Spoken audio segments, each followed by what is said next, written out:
का दूध दूहने जाते हैं तो गाय दूध नहीं देती, अपनी लात मारती है। क्यों मारती है? क्योंकि तुम्हारा जो बालक कृष्ण है कि गाय दोहन से पहले इनके बछड़ों को छोड़ देता है। इसको पता है कि इतने समय पर ये दुग्ध का पात्र लेकर गाय का दुग्ध लेने जाएंगी, उससे आधा घंटा पहले ही गाय के बालकों को छोड़ देते हैं। गाय के बालक सारा दूध पी जाते हैं और हम खाली पात्र लेकर लौटते हैं। मैया बोलती है कोई बात नहीं, हमारे यहाँ से ले जाओ, हमारे यहाँ से ले जाओ। तो मैया सबको शांत करा देती है। भगवान बोले ऐसे बात नहीं बनेगी, ऐसे बात नहीं बनेगी, अभी और कुछ करना पड़ेगा। अब भगवान ने अपनी मंडली का और विस्तार किया। अब किनको सम्मिलित किया? गाय के छोटे छोटे बछड़ों को,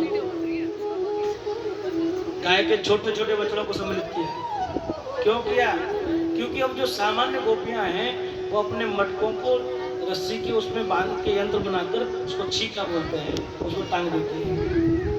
और छोटे ग्वाल वाल वहां तक कैसे पहुंचे?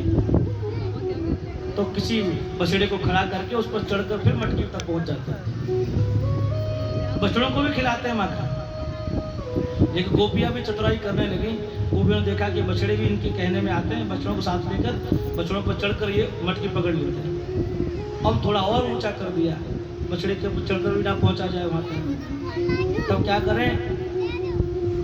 और गोपियों ने एक चतुराई और करी।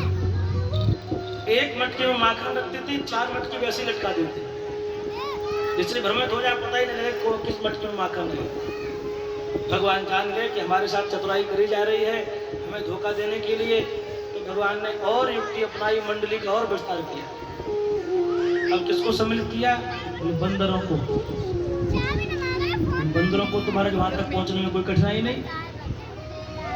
हनुमान जी को शामिल कर लिया, हनुमान जी को शामिल कर लिया। बोले हनुमान जी यहाँ आ जाओ। रामावतार में तो कंदमूल फल खाकर ही गुजारा किया था, ब्रज में खूब चकाचक दूध दही माखन खाएंगे। तो हनुमान जी कूद कर मटकी पकड़ लेते हैं, कहते हैं भैया इसमें ताजा है, बाकी सब खाली है। तो ताजा माखन की मटकी हनुमान जी से उतरवा लेते, प्रेम से पाते और तोड़कर फाँक के भाग जाते। गोपियों ने और चतुराई की। अब इतने ऊंचे पर टांग दिए हैं वो मटके कि वहां उछलकर बंदर भी न पहुंच पाए। भगवान हनुमान जी से कहते हनुमान जी कूदो, पता लगाओ मटकी में कितने माखन है किसमें नहीं। हनुमान जी कूदते पहुंचते नहीं वहां तक। बोले भगवान बहुत ऊंची है, नहीं पहुंच पा रहे। भगवान भी हंसते, वाह हनुमान जी वाह। रामावतार में त्रेता युग में एक छलांग लगाई, लंका पहुंच गए 100 योजन समुद्र पार करके। और यहाँ छोटी सी मटकी सामने दिखाई दे रही, उसे नहीं पकड़ पा रहे हो।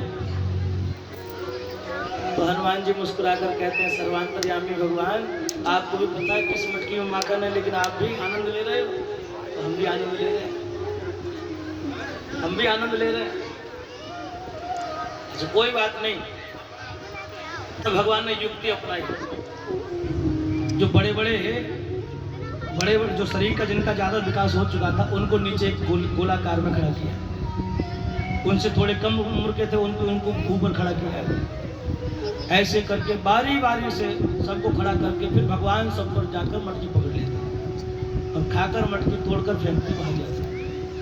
गोपियां बहुत दुखी हो गई, बोले अब तो बहुत नुकसान करने लगे हैं।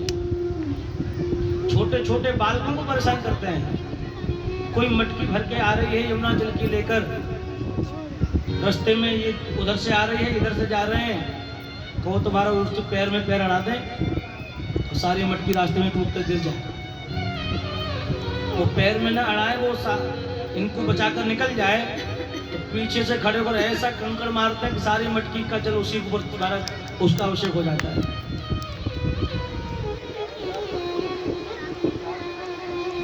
बहुत तंग आ गई गोपियां। ब्रज की माताओं ने कहा कि अब इनको पकड़कर यशोदा जी के सामने ले जाकर बताना होगा कि तुम्हारा बालक ये काम करता है।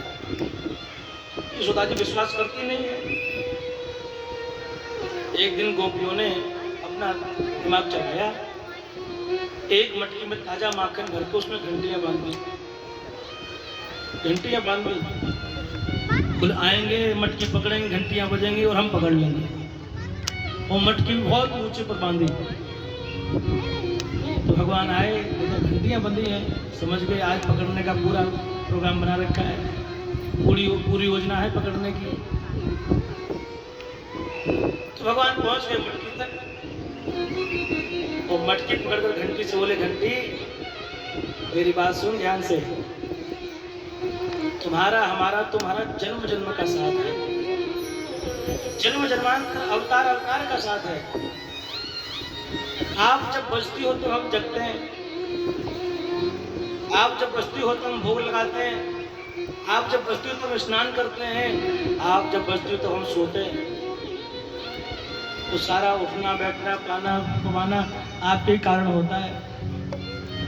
तो देखो आज ऐसा मत करना, मंदिर में बजती हो तो अच्छी लगती हो, लेकिन यहाँ देखो हम अकेले नहीं हैं, यहाँ सभी ग्वाल वाल सदस्य हैं। आज यहाँ चोरी करके माखन खाने आए हैं। आज मत बजना, नहीं तो तुम्हें सेवा से वंचित कर देंगे। घंटी बोले ठीक है नहीं बजेगी। भगवान ने मटकी हिलाई, घंटी नहीं बजी, एक भी नहीं बजी। भगवान ने कहा बात बन गई। भगवान का स्वभाव है पहले खुद नहीं खाते, सबको खिला के बाद में पाते हैं। भगवान ने हाथ से माखन लिया, नीचे वाले को दिया, बोले आप खाओ। फिर माखन दिया, दूसरे को दिया, बारी बारी से सबको खिला दिया। बच्चों को खिलाया, बंदरों को खिलाया, कोई शेष नहीं रहा। भगवान बोले अब भैया कोई बचा तो नहीं? बोले कोई नहीं, लाला आप ही बचे हो। बोले मैं पाऊँ? बोले हाँ पाऊँ। तो भगवान ने माखन लिया उसमें से और जैसे ही होठ पर लगाया, खाया भी नहीं, एक अंश भी मुंह में नहीं अंदर गया। जैसे ही भगवान के अधर से माखन लगा, वैसे सारी घंटियां एक साथ बज गई। अब जो घंटी बजी, पकड़ो पकड़ो पकड़ो पकड़ो पकड़ो भागा। अब जो गोपियां भागी तो जिनके ऊपर भगवान खड़े थे वो सब कूद कूद कर भाग गए। अब भगवान ही घंटी बनकर लटक गए। अब भूल रहे हैं भगवान ही घंटी बन गए। गोपियों ने जैसे तैसे भगवान को उतारा। एक जो थोड़ी समझदार थी, बुद्धिमान थी, उसने भगवान को हाथ से पकड़ लिया। आज रंगे हाथ पकड़े गए हो। रोज यशोदा जी के पास तुम्हारी शिकायत पहुंचती है, लेकिन कभी विश्वास नहीं करती। यशोदा तो कहती है अरे कैसी बात करती हो, मेरो छोरा सो पूरी दुनिया में ना है। मेरे नेक से छोरा पे इतने बड़े बड़े आरोप लगा में, तुम सब झूठी हैं। तुम्हारे घर के बालक नुकसान करते होंगे, मेरे छोरा को बदनाम करें। मुझे डांट के भगा देती। तो आज यशोदा को बताएंगे तुम्हारा पुत्र क्या करता है क्या नहीं करता। भगवान बोले तुझे जो करना है सो करना, पहले घंटी से बात कर लेने दे। भगवान ने कहा ये बता, इन बंदरों ने खाया नहीं बजी, इन बछड़ों ने खाया नहीं बजी, मेरे मित्रों ने खाया नहीं बजी, मैंने तो खाया भी नहीं। मैंने तो अपने होठ पर लगाया, हाथ होठ तक पहुंचा और बज गई और हम पकड़े गए। ऐसा क्यों किया? मेरा क्या बिगाड़ा तुम्हारा? घंटी बोली भगवान एक ग्वाल वाल खाए मैं न बजूं कोई बात नहीं, अंदर भोग लगाए मैं न बजूं कोई बात नहीं, पिछड़े खाए मैं न बजूं कोई बात नहीं, लेकिन मेरे भगवान भोग लगाए मैं न बजूं, फिर मेरे घंटी होने का ही क्या अर्थ है? मुझे तो बजना ही बजना है। भगवान बोले तुम्हारे बजने के चक्कर में हम तो पकड़े गए। प्रभु आप तो सर्व कला संपन्न हो, आप तो किसी न किसी विधा से बच जाओगे, आपके पास तो युक्तियों की खान है। भगवान बोले चलो ठीक है, कुछ न कुछ तो युक्ति लगानी पड़ेगी। अब वो हाथ पकड़ के भगवान का बड़बड़ाती हुई ले जा रही है नंद महल की ओर। भगवान ने कहा इसका पूर्ण निश्चय है आज छोड़ेगी नहीं, और मैया के सामने इस अवस्था में गए तो मैया अवश्य ही मार लगाएगी। तो क्या करें? भगवान बोले देख बहुत देर हो गई, तूने इतनी मजबूती से हाथ पकड़ रखा है, मेरा हाथ बड़ा कोमल है, रक्त का संचार भी बंद हो गया है, इसमें बहुत पीड़ा होने लगी है।